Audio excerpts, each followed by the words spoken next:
In today's video, I'm going to show you how if you're an OA or RI seller, you can double and triple your profit, your revenue in 1 year just by focusing on this one metric. And if you stay until the end of the video, I'm going to show you how to track it perfectly. So what one metric are we tracking? It's going to be your payback period. It's going to be from the second that you buy an item to the second that that money lands in your account. It is super, super important. So out of the gate, we're going to talk about really quick about what the math looks like. So if you were to spend $10,000, right, at 20% ROI for 1 year, this is the money that you get back. Paid in 30 days, you get 89,000. Paid in 50 days, you get 36,000. Paid in 90 days for 21,000. And it's the same exact money, same exact ROI. All that happens is that you get it quicker. That's it. That's the only thing that you have to do. So go to your store right now and see with your ledger, like every time I buy an item, how long until I get it back? Am I even paying off my credit card statements on time? That's super important, especially for FBA people. If you're FBM or RI seller, you don't have to worry about it too much, but you shouldn't be sitting on stock unless it's like a long-term play where you want to sell it next year. But usually you want to turn stuff fast. Like this is real math. If you cut it four times, that's once a quarter. That is really, really, really, really slow. And so, at least for the numbers that we're doing. So right away, you're like, okay, sounds good, Michael. If I get it back every 30 days, I can reinvest, get it back, that 20% ROI compounds. This is great. How can I get it fit quicker? There's a couple of ways. One, you can do optimized shipments. Instead of taking 3 to 4 weeks to actually check in, it'll take 7 to 14 days. Maybe a little less, maybe a little more, but it's usually faster. Two, do not overbuy on inventory. Buy what you need. And three, reprice. If you see that you made a bet and it's not selling, go down and start liquidating. Like, I'm one of those people that's like, if by the second or third month I have too much inventory and it's not enough for me to pay back my statement balance, I start to liquidate fast. It's like get rid of it, just break even. Don't lose money on it, just break even, hopefully. Because that means that you bought too much, just kind of like lick your wounds. It's okay, you messed up, keep going. It's gonna happen all the time. But just get out of it as quickly as possible because every time you get your dollar back, you get to compound it. And it's a really big deal. I don't think people realize how much compounding works. Like 30 days versus 90 days. Look at that. That's 3 times. That's over 3 times what you're going to make. You're selling the exact same stuff, exact same ROI. It's just you're going faster. So you might be asking at this point, okay, how do I track this stuff? This is how I track it. I come over to my command center. It's where I have all my AI stuff. I teach this one-on-one. If you're interested, link is in bio. You can join the school community or work with me one-on-one. But basically, I come in here and I say, okay, cool.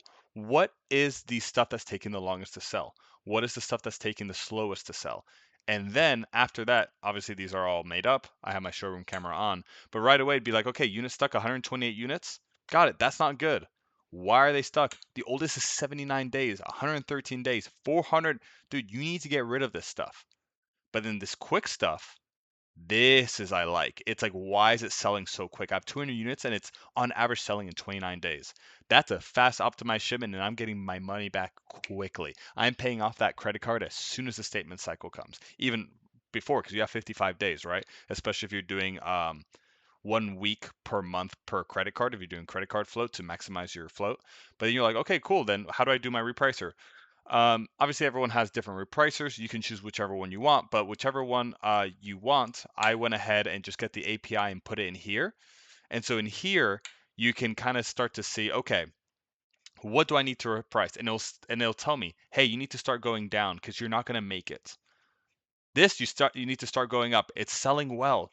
Go ahead and up the price. This stuff, there's no call on.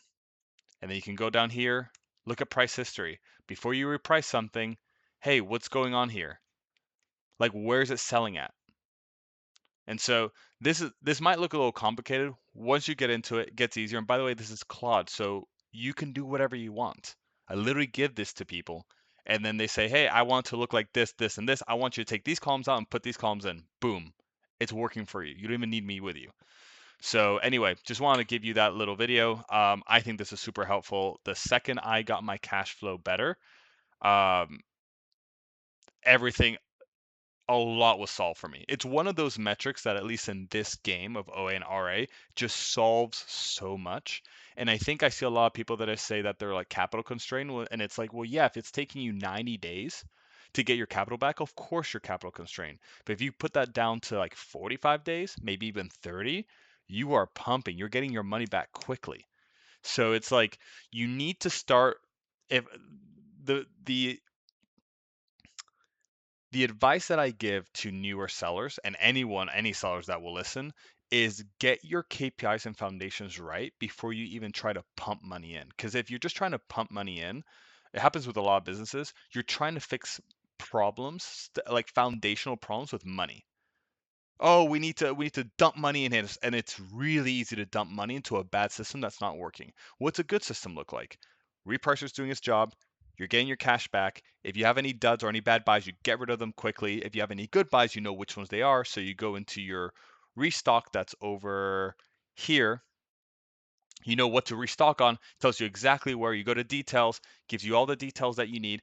What did you actually buy it for? This one you're not going to, because it says, profit per sale, but it also doesn't just look at the buy box. It tells you what the last unit that you sold for. So it trusts more what you're actually selling for than the buy box. So anyway, I think cash flows are like, it's one of those KPIs that it does everything for you. It like even if you have low ROI, if you have 5% ROI on something, but it turns every 10 days versus something that has 25% ROI, but it turns every 90 days, that 5% ROI is better. It compounds quicker. So as tight as you can get your cash, your cash cycle, the bet everything is going to get better. It's like the one thing that's going to make everything better. Um, yeah, so this is the video. Let me know if you have any questions below, and I'll see you in the next one.